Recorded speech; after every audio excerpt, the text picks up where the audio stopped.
C'est un sacré truc d'être un professeur de médecine. C'est 10, 15 ans d'études. Bon, ils pensaient être arrivés au sommet de la gloire et en réalité, ils se sont rendus compte qu'avec un petit micro, vous savez, avec une petite bonnette en mousse comme ça, eh bien, en quelques secondes, ils avaient un coefficient de C'est gloire. une explication psychologique qui est d'ailleurs propre à la nature humaine et qui s'entend. Et bien pourtant est un malade qui s'ignore. Voilà, à un moment exactement. donné, on était là-dedans. Certains l'ont payé cher. Regardez, Perron, il a pris des positions, il a été sorti de manière odieuse par l'assistance publique. Hôpitaux de Paris, on lui a enlevé sa chefferie de service, mais ça reste un grand médecin.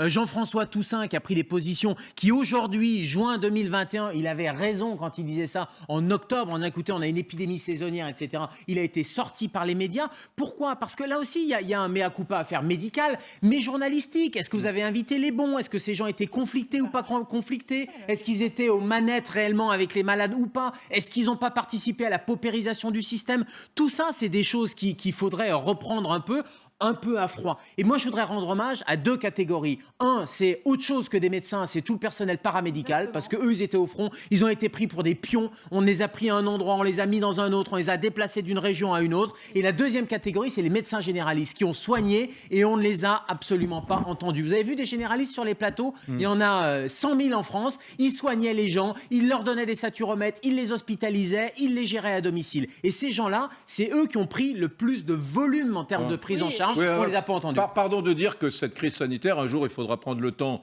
de faire des émissions là-dessus. Ça a été aussi une prise de pouvoir de la PHP. La PHP, les hôpitaux de Paris ont dit la maladie, c'est nous. C'est pas les généralistes, c'est pas les pharmaciens, C'est pas les cliniques privées. c'est pas les cliniques privées. Ouh là là, méchant, c'est nous. Bien la sûr. PHP. Et même la PHP, très particulièrement, la pitié salpêtrière, j'allais dire. Hormis quelques hôpitaux autres, c'est une prise de pouvoir de la pitié salpêtrière. Ça fait plaisir quand on habite à Toulouse ou qu'on habite à Nice, que ce soit la pitié non mais attends, je vais salpêtrière. même plus loin. On a vu des gens sur les plateaux, ils n'ont jamais vu un malade Covid de leur vie. Ils n'ont jamais vu un malade Covid de leur vie. Pourquoi? Parce que c'est pas leur spécialité, tout simplement. Ah, ça, j'ai quelques noms, mais je veux pas être taquin. Effectivement, vous avez des grands médecins, voire même un célèbre néphrologue qui s'est exprimé. Moi, je le dis.